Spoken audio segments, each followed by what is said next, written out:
예, 그게 C줄과 날줄로 이렇게 연결될 필요가 있거든요. 우리가 알고 다 조금씩은 아는데 정확하게 아는 게 이게 중요하니까.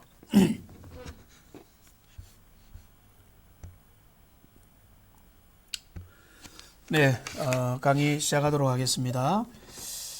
그 소그룹에 대한 형태에 대한 이해를 좀 해야 되는데요. 인원과 모임 형태에 대해서 말씀을 좀 드리면, 인원은 제가 말씀드린 대로 그 두 명도 소그룹이라 하기는 좀 어렵죠. 두 명은 오히려 원투원입니다. 원투원이라서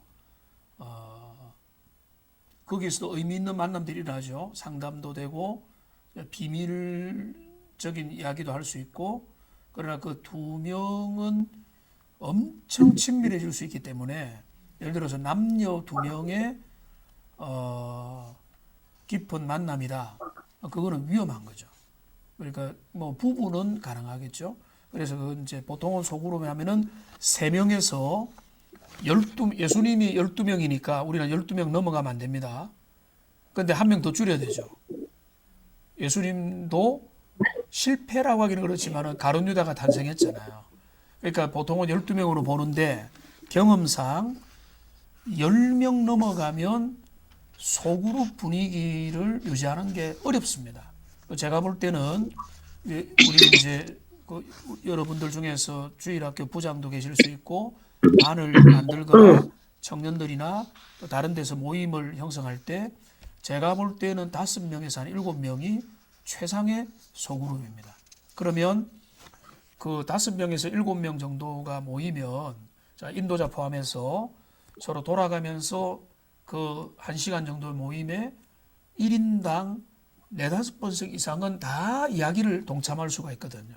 누구도 소외되지 않을 수 있다고. 한 10명 정도만 넘어가면 한쪽 그룹의 대화를 하는데 미성숙하거나 집중력이 낮은 사람은 다른 데 관심을 가지고 자기들끼리 이야기를 또 할 수 있는 거예요. 자, 그렇기 때문에 인원은 중요하다. 생각보다 중요하다. 그래서 뭐 주일학교 아이들 10대명씩 모여놓고 그 아이들과 그 뭐 10분 정도 뭐 그냥 전달하는 건 괜찮지만은 그 반별 모임을 한다? 그거는 실패를 작정하는 거예요. 오히려 주일학교 아이들 어릴수록 한 5명 이내, 5명 정도가 더 좋습니다. 교사를 더 세우더라도. 그리고 아이들 막 별난 아이들이 있으면은 좀 더 줄여가지고 그 옆에 앉히고 막 이런 식으로 하고 막 그런 식으로 조치를 적극적으로 해야 됩니다. 그 인원도 생각보다 중요하다. 그 다음에 소그룹의 형태인데요. 그 제가 이게 소그룹에 대해서 공부도 하고 인도도 하고 관심이 많다 보니까 그 이제 사람들이 예를 들어서 이제 목회자들이 어떤 모임을 하기 위해서 7명이 모였다. 자, 그러면 앞을 보고 모였어요. 그런데 뭐 만나서 뭐 대화를 좀 해야 된다면 처음 해야 될 게 뭘까요? 내가 모임을 주선한 사람이라면 제일 먼저 뭐를 해야 될까요? 묻기 전에 형태. 형태를 잘 만들어야 됩니다. 그리고 자리를 잡아야 되는데 어떤 자리를 잡아야 될까요? 예, 자리를 잡는 원칙이 제일 중요한데요. 모두가 모두를 볼 수 있는 형태로 만들어야 됩니다.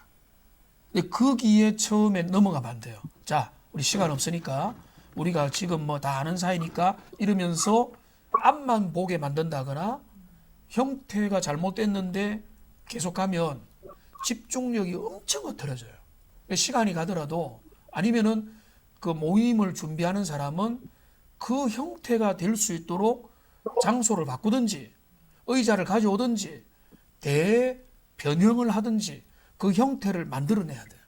그래서 그 형태 속에서 해야 되는데 앞만 보는 분방 공부 형태로 한다거나 하면은 실패를 준비한 모임이 되는 거예요. 앞 사람만 보는 모임으로 바뀌기 때문에 그 형태를 조심해야 된다. 그래서 그 소그룹에 있어서는 소그룹의 인도자도 중요하고 소그룹의 인원도 중요하고요. 그 다음에 소그룹의 모임이 어떤 식으로 될 거냐, 형태가 중요합니다. 그래서 그 형태를 염두에 두고 좌석을 염두에 두는 거예요. 그래서 제가 소그룹으로 모일 때는요, 항상 염두에 둡니다.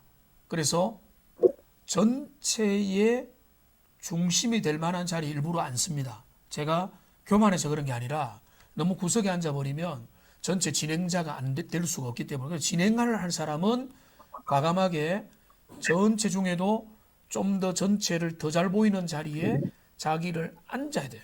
그 다음에 전략적으로 또 배치를 해야 그 모임이 잘 될 수 있다는 것을 기억해야 되는 겁니다.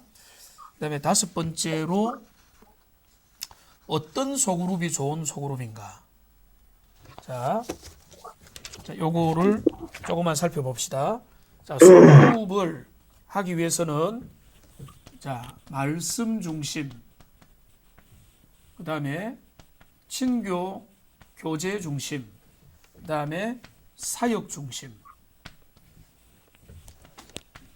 자, 어떤 게 제일 좋을까요? 우리 이제 줌으로 계신 분도 대답하셔도 괜찮습니다. 켜고 대답하셔도 괜찮겠는데, 자, 어떤 소그룹이 좋은 소그룹일까요? 말씀 중심이. 말씀 중심, 교제, 말씀. 말씀. 자, 이게 이제 중요한데요. 정답은 따로 없는데요. 정답은 따로 없는데, 그, 분위기 좋은 소그룹이면 그게 좋은 겁니다. 분위기 좋은 소그룹이 좋은데, 근데 분위기 좋은 소그룹이 교회 밖과 교회 안이 다르죠. 그죠? 교회 밖에서 분위기 좋다는 거는 진짜 분위기만 좋으면 되는 거예요. 교회 안에는 내용이 달라집니다. 교회 안에는 분위기가 좋다는 거는 영적인 분위기가 그 속에 분명히 있어야 된다는 거예요. 그러니까 하나님이 기뻐하실 만한 분위기, 저는 그거를 이제 하나님의 나라가 확인이 될 수 있는 분위기, 이런 거라고 볼 수 있는데, 그런 분위기가 일어날 수 있다면 좋은 겁니다. 자, 근데 아까 이제 중간에 쉬는 시간에 아연자매하고 아까 제가 처음에 던졌던 질문에 좋았던 소그룹이 없느냐니까, 소그룹에 대한 생각이 좀 이렇게 청년부에 소그룹 했던 그 몇 번의 시간들을 생각했지만은 좋은 소그룹이 또 있었던 거예요. 선교단체에서 했던 소그룹, 단기 선교를 갔던 기억들이 있는데, 자, 그러면 자, 사역을 위한 소그룹이 있어요. 저는 그 청년들, 대학생들 과거에 그들 이제 담당 사역을 좀 오래 했었기 때문에 그 친구들하고 함께 단기 선교를 자주 갔었고 또 사역을 같이 갔었거든요.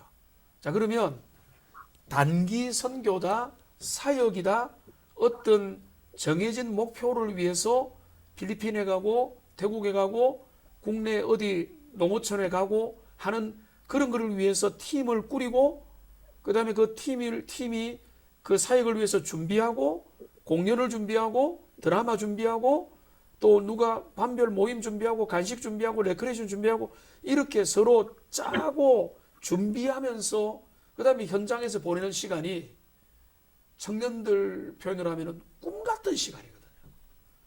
그들이, 그러니까 일본의 한 교회가 생겼는데 메구미 교회라고 하는 데는 부산에서 있었을 때는 저도 거기 한 두 차례인가 갔는데 거의 20년 가까이 일을 한 교회 갔어요.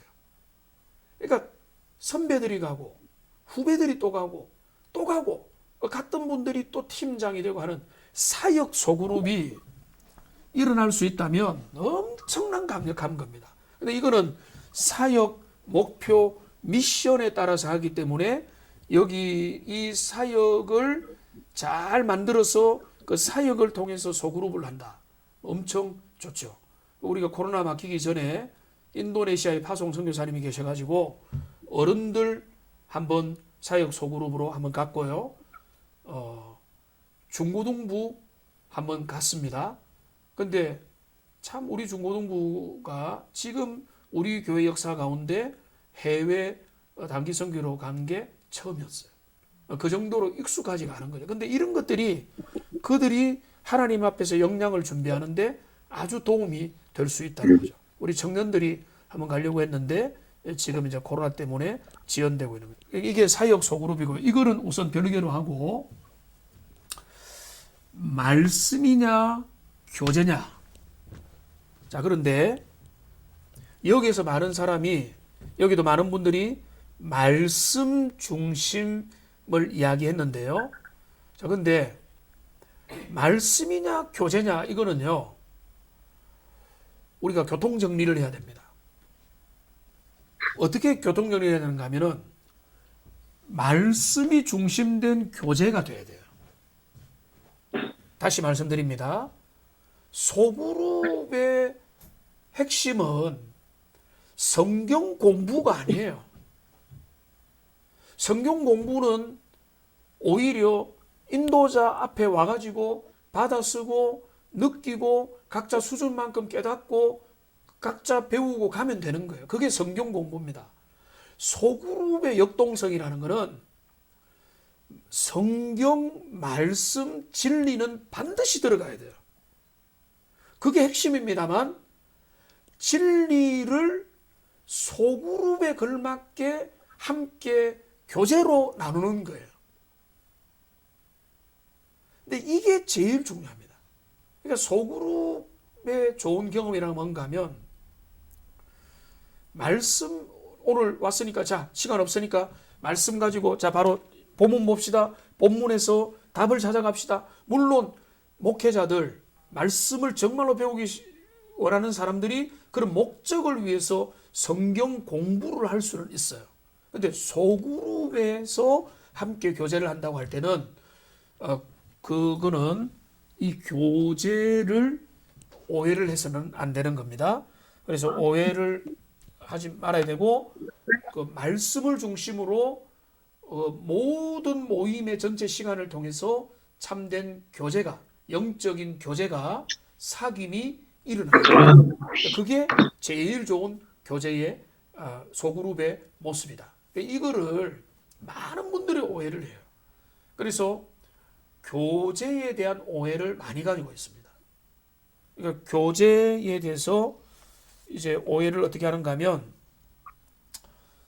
그 뒤에 이제 제가 미리 띄워드린 거에 좀 나오는데, 교제를 어떻게 오해를 하는가 하면은, 교제란 재밌게 노는 것이다, 이렇게 생각하는 거예요.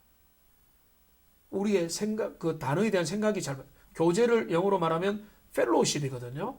펠로우십이라는 걸 영적인 교류를 나누고 사귀는 건데, 그거를 그냥 재밌게 노는 것이다, 이렇게 생각하니까 교제에 대한 거부 반응이 있습니다. 그 다음에는 교제하면은 딱 드는 생각이 이성과의 사귐이라고 생각을 하는 거예요. 그것도 아닌 거예요. 하나님 앞에 영적인 교제는 이성과의 사귐이 아닙니다. 그 다음에 교제는 성경 공부를 대신할 수 있다, 언제나 대신할 수 있다, 그것도 잘못된 생각이고요. 그 다음에 교제를 위해서는 프로그램이 필요하다, 그 대표적인 오해예요. 프로그램이 필요할 수는 있지만은 같이 앉아서 함께 1시간 동안에 기도 제목을 나누는 것도 교제인 거예요. 들었던 말씀을 가지고 그 말씀에 오늘 그 부분이 너무 좋았다, 아니면은 큐티를 가지고 함께 의뢰받았던 걸 나누는 것도 정말로 좋은 교제인 거예요. 그러니까 그 교제는 프로그램이 뭔가 필요하다, 그것도 아닌 것입니다. 그 다음에 교제에 대한 오해는 뭔가 하면, 교제는 항상 즐거워야 되고 갈등이 있어서는 안 된다, 이것도 잘못된 거예요. 교제에는 깊은 내면의 그 속에 있는 생각도 들어줘야 돼요. 그리고 어떨 때는 반발도 들어줘야 돼요. 동의하지 않는 마음도 들어줘야 돼요. 그런 마음들을 다 묶어가지고 함께 끌어안고 가족이 되는 거죠. 그러니까 그 교제는 우리가 생각하는 것보다 훨씬 더 강력한 겁니다. 그러니까 요한 1서에 보면은 우리가 사도 요한이 복음을 전하는 이유가 뭔가 하면, 우리가 너희에게 복음을 전함으로 우리와 너희 사이에 사귐이 있도록 하기 위해서 이 편지를 기록한다. 이렇게 되어 있거든요.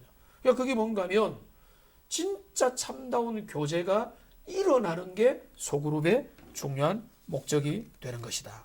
이거를 잘 기억을 해야 되는 겁니다. 자, 그래서 자, 우리의 소그룹 모임의 핵심이 뭐 해야 될 거냐? 그 이제 말씀이냐, 교제냐. 자, 그러면 진리인 말씀을 항상 중심에 두고 교제가 일어날 수 있도록 해야 된다. 제가 간단한 예를 한 두 가지만 드리겠습니다. 첫째, 자, 주일학교에서 30분 동안에 반별 모임을 한다. 30분. 자, 30분 반별 모임을 하는데 말씀을 가르치는데 필요한 시간을 30분으로 잡으면 됩니까? 안 됩니까? 절대 안 되죠. 그러면은 30분이 실패할 수밖에 없는 거예요. 자, 그러면은 어떤 시간이 먼저 필요하죠? 30분을 어떻게 짤까요? 뭐 여러 가지로 짤 수 있겠지만은 5분, 20분, 5분 이렇게 한번 짠다 보면은 처음에 5분은 아이들 인사하고 그 다음에 그 마음을 열 수 있도록 하고 간식이 준비됐으면 나누면서 여기에서는 마음을 열도록 분위기를 잡는 게 중요한 거죠. 그러니까 처음부터 애들 뭐 이리 와 이게 아니라 야 우리 반 모여라 하면서 아이들 기대를 가게 만들고 우리 뭐 예를 들어서 여기 반 교실이 있잖아요. 자 여기서 모이자 하고 아이들을 앉히고 선생님은 아이들이 전체가 잘 보이는 자리에서 이 소그룹 교실을 그래서 만드는 거예요. 안에서만 집중해서 모이라고. 자 그렇게 하고 자 그다음에 20분은 뭡니까? 그날의 이제 말씀, 그다음에 공과 교제 뭐 이런 것들, 그다음에 나머지 5분은 기도, 그다음에 그 이제 공지사항 전달하고 이제 아이들 환송하는 거죠. 자 그러면 그 뭐 다 노하우가 있고 하면은 잘 알겠지만은 뭐 제가 뭐 이게 반발을 많이 안 받을 거기 때문에 알아서 말씀을 드리면 교사를 오래 해도 안 좋은 방법으로 끝까지 오래 한 분은 그거는 잘못된 경험이 끝까지 가는 거거든요. 오래 했다고 무조건 유능하지는 않을 수 있는 거예요. 자 그러면은 30분 동안에 물론 이제 30분이 안 될 수도 있습니다. 그러면은 알아서 20분인데 어떻게 하죠? 이런 질문을 하지 마십시오. 알아서 또 바꿔야 되는 거예요. 30분을 내가 소그룹 인도자의 역할로 준비를 해야 되는 거예요. 뭐 시간이 짧네요. 이런 거는 외부적으로 내가 변할 수 없는 건 하지 말고 내가 진짜 변할 열정이 있으면 아이들을 집으로 데려가든지 바깥으로 데려가든지 따로 뭐 모이든지 5명 이하가 되면은 따로 하든지 그거는 별개고 요 30분의 시간이 있다면 이 시간을 인도자가 안목을 가지고 30분의 시간 계획을 준비를 해서 이끌어야 된다는 거죠.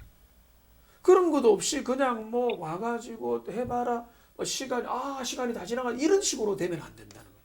그러니까 소그룹 인도자는 교사에게 소그룹 인도법은 너무나 중요한 자질이다. 이렇게 돼야 되고요. 그 다음에 이게 60분이다. 60분이다 하면은 좀 더 다르겠죠. 60분이면 앞에 한 10분, 그 다음에 40분, 뭐 10분 정도 해서 60분이면 그리고 뭐 사실은 진짜 제대로 된 소그룹 이제 구역 모임이나 청년들 소그룹 하면은 보통 잘 모일 때는 소그룹의 시간이 한 어느 정도 되죠? 1시간에 1시간 반. 그러니까 크게 감동을 못 받았다는 거예요. 보통은 감동 있는 소그룹은 기본으로 1시간 반에서 3시간이에요. 그래서 제발 이게 좀 빨리 맞춰달라고 아우성을 쳐야 되니까 아연이가 힘들었던 건 맞네. 근데 이제 보통 그래요, 진짜. 왜냐면은 좀 야기하다 보면은 시간이 훅 지나가거든요. 청년들은 보통은 한 2시간, 그 이상은 모이지 말자. 뭐 이렇게. 물론 이제 청년들은 연애도 해야 되고 또 이제 여러 가지 인간적인 관심도 있고 뭐 대학 그 이제 학교 생활, 직장 생활, 또 선후배 뭐 남성들끼리도 여성들끼리도 같이 해야 될 대화가 많으니까 더 길어지는 건 사실이지만 그 60분을 표준으로 보면요. 자, 10분 동안에 이제 마음 여는 시간을 가지고 40분 동안의 교제, 말씀을 가지고 교제하고 10분 동안의 마무리, 기도하고 앞에는 뭐 찬양도 하고 간식도 나누고 하는 거죠. 60분이나 이런 내게 주어진 우리가 구역장이다. 우리 집에서 모인다. 아니면 교회에서 모인다. 어떤 장에 모인다 하면은 그 시간을 내가 염두에 두고 근데 탄력성을 가질 수 있죠. 하나님이 허락하시고 구역원들이 정말로 원하면 그 뒷시간을 열어둘 수도 있죠. 뒷시간에 우리가 뒷시간에 계속 갈 수도 있는 거죠. 근데 매번 계속 가면은 이 성실성에 문제가 생기는 거예요. 그거는 이제 다들 동의하고 특별한 경우에 그렇게 하는 것이고 그래서 지금 우리가 중요한 것은 뭔가 하면 이렇게 무조건 하라 이런 방법이 중요하다 이게 아니라 소그룹 인도자는 소그룹을 여기에 들어오실 정도면은 교사가 되거나 구역장이거나 구역장 후보거나 아니면은 팀을 이끌거나 가정에서 아이들 몇 명 모였을 때 그들을 이끌거나 하는 그 소그룹의 인도자는 이런 쪽의 소그룹이라는 게 뭐냐, 어떤 형태로 모여야 되고 시간 배분을 어떻게 해야 되느냐라고 하는 것에 대해서는 나름대로 선명한 이해를 가지고 접근을 해야, 인도자는 접근을 해야 소그룹 구성원들이 편한 거예요. 그죠? 인도자가 아무 준비 없이 어떻게 할까 말해봐라 이렇게 해가지고는 완전히 배가 산으로 가는 거죠. 그러니까 내가 인도자라면 정말로, 근데 그 인도자가 왜 성경 공부만이 아니냐라고 제가 강조를 하는가 하면, 성경 공부 목적이 아닌데 성경 공부만 내가 거의 200%를 준비해 오면요, 소그룹에 온 사람들이 실망합니다. 좋아하는 사람도 있겠지만은 그들은 교제에 굶주려 있거든요. 그들은 자기의 상황을 이야기를 하고 싶은 거예요. 그들은 그들의 만나고 있는 한계와 연약함들을 내놓고 같이 기도하고 또 하나님 앞에 발전하고 싶고 하고 싶은 그 소그룹 안에서 대화하고 싶은 욕구가 있는데 그거를 일방적으로만 이야기를 해버리면 소통이 안 되고 그 소그룹 가운데 있는 그들 가운데 임하는 하나님의 역사가 부족해질 수 있다는 거예요. 그러니까 이런 전체에 대해서도 생각해야 되고요. 그 다음에 그 소그룹의 형태를 보면, 자, 이제 열린 소그룹이 있고 닫힌 소그룹이 있습니다. 그 열린 소그룹이 훨씬 좋은 것 같지만은, 자, 열린 소그룹보다는 닫힌 소그룹이 훨씬 더 집중도가 높습니다. 닫힌 클로즈드 스몰 그룹이 특징이 뭔가 하면 미리 그 구성원들이 세팅이 되어 있는 상황, 이게 이제 닫힌 소그룹이죠. 근데 여기는 그냥 그 정도만 설명하고 되는데, 이제 중요한 거는 뭔가 하면 소그룹의 멤버가 그 이제 닫혔는데 완전히 닫아버리면 안 되고요. 그 다음에 이제 젊은 사람들은 이제 그 청년들이 많다, 대학생들이 많다면은 제가 몇백 명 되는 청년들과 함께 할 때는요, 1년에 4번 소그룹을 바꿨어요. 왜냐? 교제를 다양하게 하도록 하기 위해서. 근데 이제 1년에 2번 바꿀 수도 있고요. 그다음에 1년에 1번 바꿀 수도 있는데, 그러나 너무 오래 가면 안 됩니다. 그러니까 가능하면 어른들 같은 경우에는 너무 자주 못 바꾸면은 한 2, 3년에 한 번씩 바꾸기도 하고, 젊은이들이 많이 모인 적극적인 교회는요, 어떤 교회는 소그룹 인도자를 소그룹 멤버들이 결정할 수 있도록 해줘요.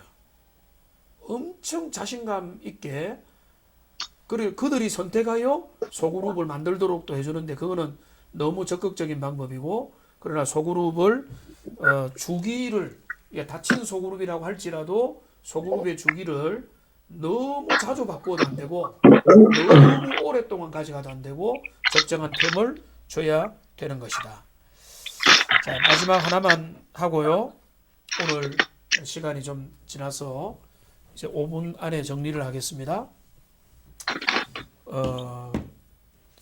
왜 당신이 소그룹 인도법을 배워야 되는가? 왜 여러분이 이 강의를 들어야 되는가? 나는 지금 나는 소그룹 인도법 해당되는가? 왜 여러분들이 이 강의를 들어야 되는가 하면은, 첫째는 이것이 너무나 성경적이기 때문에 그렇습니다. 앞에 광야 시대 이런 거 다 기억을 못해도 예수님이 택했던 방식이 소그룹이에요. 예수님이 제자들을 붙들고 3년 반 동안에 씨름하고 개별 교육하고 그들을 위하여 훈련하고 그들이 하나님 나라의 기둥 같은 존재가 되도록 애를 썼기 때문에 그런 것입니다.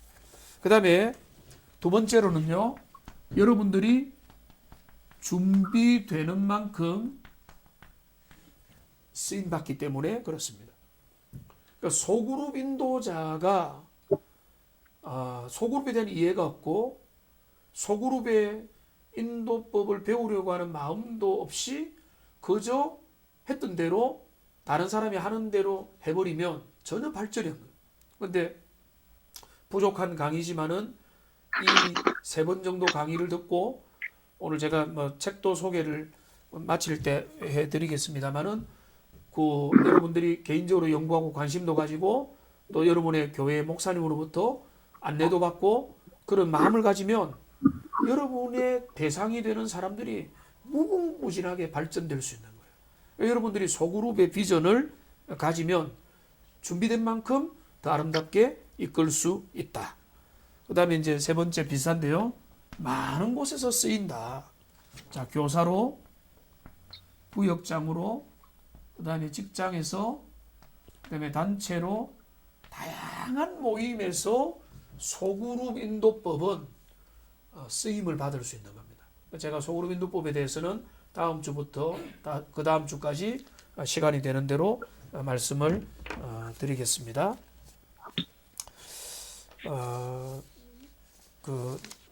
요거를 해야 다음 주에 완전히 새로운 과로 나갈 수 있겠네요. 자, 마지막, 소그룹에 있어야 되는 중요한 4가지 요소 이야기하고 정리할게요.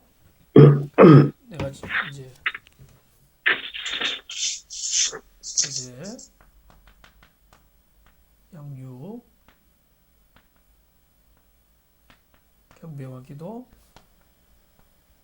전도봉사.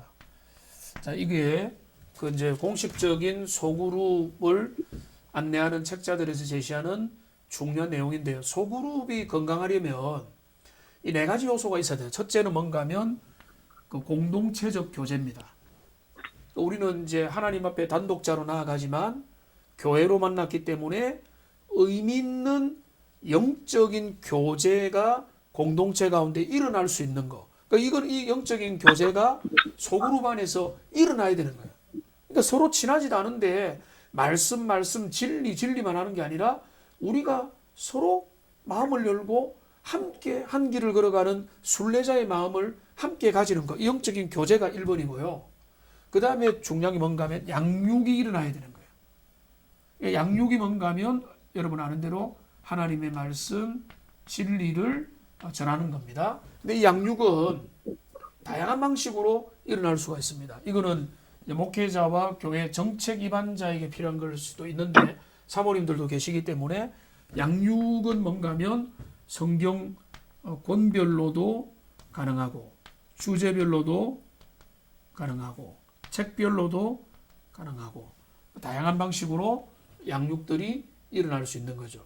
그래서 우리가 하나님의 나라라는 주제를 가지고 이번 6개월 동안에 함께 갑시다. 그런 것도 있고요.